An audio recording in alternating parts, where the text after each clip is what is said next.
د احد په میدان کې یو صحابي زخمی شو محترمو د هغه نه ډېره زیاته وینه لاړله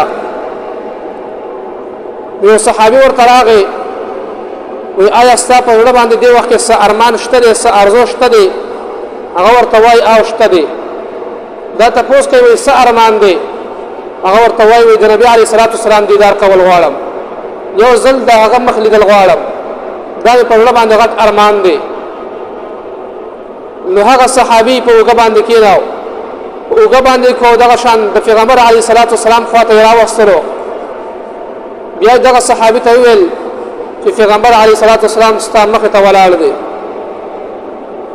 کله چې هغه دا خبره واورېدله